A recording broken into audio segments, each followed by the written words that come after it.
सीता की शादी को 4 साल गुजर गए थे, लेकिन रवि और सीता की कोई औलाद नहीं था। वो लोग शहर में रवि का छोटा भाई अनुज के साथ रहते थे। रवि का अपना बिजनेस था।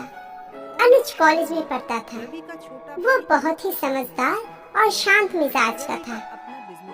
औलाद ना होने के कारण पड़ोस के लोग सीता को ताना दिया करते थे, मगर फिर भी सीता हमेशा खुश रहा करती थी और लोगों की बात को अनसुना कर देती थी।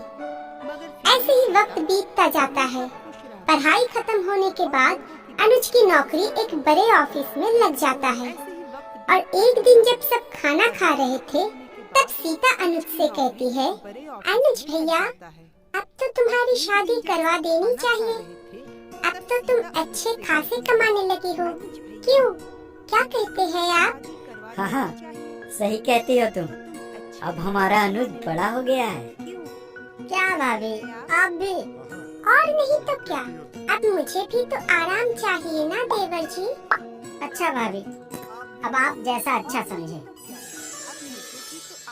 सीता अब अपने देवर के लिए रिश्ता तलाश करने लगी।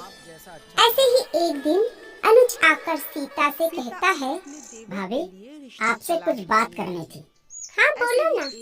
एक लड़की है जिसे मैं पसंद करता हूँ। उसका नाम सपना है। वह मेरे साथ कॉलेज में पढ़ती थी। और उस दिन मैंने भैया के कारण आपको कुछ नहीं बताया था। ये तो बहुत अच्छी बात है। तुम मुझे सपना के माता पिता से मिलाने की तैयारी करो। तब तक मैं तुम्हारे भैया से बात करती हूँ। अनुज के भैया भाभी सपना के माता पिता से बात करते हैं और कुछ ही दिनों में उन लोगों की शादी बहुत धूमधाम से हो जाती है। सीता सपना को बिल्कुल अपनी छोटी बहन जैसा मानती थी, लेकिन सपना सीता को बांझ होने के कारण पसंद नहीं करती थी। सपना, आ जाओ, नाश्ता रेडी है। सुबह सुबह मुझे आपका चेहरा नहीं देखना है। आप रख दीजिए, मैं खा लूंगी। सपना की माँ ललिता जी बहुत ही लालची औरत थी। उसकी नजर रवि के जायदाद पर था, इसलिए वो हमेशा अपनी बेटी को उसकी जेठानी के खिलाफ भड़काती रहती थी। ऐसे ही एक दिन, सपना बेटा, कैसी है तू? हाँ माँ, मैं अच्छी हूँ। अच्छा सुन, तेरे पास तेरी जेठानी तो नहीं है ना? नहीं तो क्यों, क्या हुआ? देख सपना, उस औरत से बचकर रहना। वो औरत बांझ है, बांझ। और याद रखना, अगर तू उस घर को औलाद देती है, तो वो सारी जायदाद तेरी हो जाएगी। ये बात समझ रही हो ना? हाँ माँ, मैं समझ गई। कुछ दिनों में सपना की माँ की प्लान सफल होने लगा। सपना, क्या हुआ तुम्हें? भैया, भाभी, जल्दी आओ। सब भाग कर आते हैं। फिर रवि डॉक्टर को बुलाते हैं। डॉक्टर चेक करने के बाद अनुज से कहता है, घबराइए नहीं, मुबारक हो, आप बाप बनने वाले हैं। क्या सच में? सब बहुत खुश होते हैं। सब चले जाने के बाद, माँ, तुम्हारे प्लान कामयाब होने वाला है।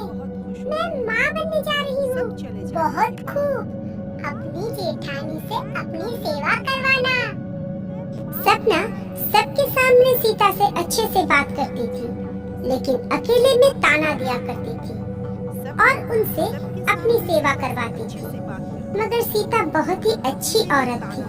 वो किसी भी बात का बुरा नहीं मानती थी, इसलिए शायद भगवान उसकी मनोकामना पूरी करती है। 1 महीने के अंदर सीता भी माँ बनने वाली थी। घर में सबको दुगनी खुशी मिलती है, मगर इस खबर से सपना जल भुन जाती है। सपना के दिमाग में शैतानी हरकत आ रही थी। वो अपनी जेठानी को नुकसान पहुंचाने की कोशिश करने लगी, पर किसी बार भी कामयाब नहीं हो पाती है। ऐसे ही देखते देखते 9 महीना बीत जाते हैं। एक दिन दोनों बहुएं मंदिर में पूजा करने जाते हैं। तब मंदिर के आसपास कोई नहीं था। सपना सीता को गिराने के लिए मंदिर के सीढ़ी पर पानी गिरा देती है। सीता जब उस पर पैर रखने वाली होती है तभी अरे मैं तो माँ के चरणों के फूल लेना ही भूल गई। तब सीता मंदिर के अंदर फिर से चली जाती है फूल लेने के लिए और सपना को भी फूल लेने के लिए आवाज लगाती है, सपना आकर माँ के चरणों के फूल ले जा। सपना हड़बड़ाहट में भूल जाती है कि उसने सीढ़ी पर पानी गिराया है और वो खुद अपने ही जाल में फंस जाती है। सीढ़ी चढ़ते समय पैर फिसलकर सीढ़ी से गिर जाती है। सपना! सभी वहाँ आ जाते हैं और सपना को अस्पताल में ले जाते हैं। टेंशन में सीता को भी वही दर्द होना शुरू हो जाती है।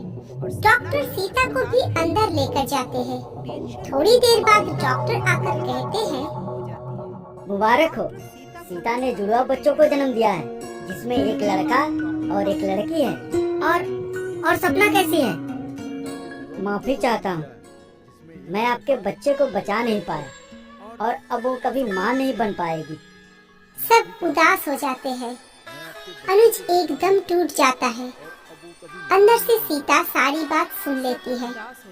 वो अनुज को बुलाती है, भैया तुम मेरे बेटे को सपना के पास लेटा दो। भाभी आप यह क्या कह रही हैं? भगवान ने तो मुझे 2 बच्चे दिया है। एक अगर सपना की गोद में पलेगा तो इसमें क्या बुराई है? हाँ अनुज, सीता सही कह रही है। तुम मुन्ने को ले जाओ और सपना का ख्याल रखो। और हाँ, सपना को ये सब नहीं बताना, वरना वो ये सदमा सहन नहीं कर पाएगी।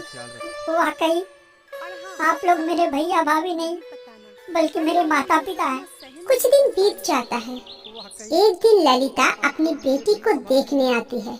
मेरी बेटी ने तो एक बेटे को जन्म दिया है और इसे देखो, लड़की को जन्म दिया है। मेरी बेटी ने इस घर को वारिस दिया है। तो क्या हुआ, हमारे घर में लड़का लड़की एक समान है। तब ललिता सपना को अकेले में ले जाकर कहती है, देख बेटी, तू अपने बेटे को संभाल कर रखना, वरना इस औरत की नजर लग जाएगी। समझ रही है ना मेरी बात? हाँ माँ, घबराओ नहीं। ऐसे ही दिन बीतते जाते हैं। एक दिन अचानक मुन्ने की तबीयत बहुत खराब हो जाता है। तब घर में दोनों भाई में से कोई भी नहीं था। मुन्ने को अचानक बहुत तेज बुखार कैसे आ गया? जरूर तुमने ही कुछ किया होगा दीदी। ये तुम कैसी बात कर रही हो? मुन्ना मेरा भी तो अपना है। बस करो दीदी, मैंने बेटे को जन्म दिया है ना, इसलिए आपको बर्दाश्त नहीं हो रहा है। आप मेरे मुन्ने का नुकसान करना चाहती है। सपना मुन्ने को लेकर अपनी माई के चली जाती है। सीता रोती रहती है।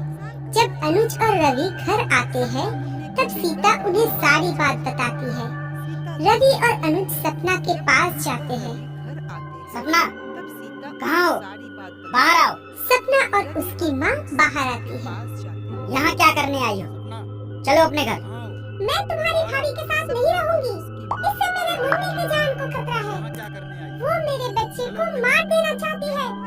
उस घर से तुम्हारे भैया भाभी को निकलना होगा, तभी मैं जाऊंगी। अनुज को ये बात बर्दाश्त नहीं होता। अरे मंदिर से भगवान ही निकल जाएंगे तो वह मंदिर रहने का क्या फायदा? और रही बात मुन्ने का, तो आप सुन लो, यह बच्चा तुम्हारा नहीं भाभी का है। क्या मतलब? तब अनुज सपना को सारी बात बताता है।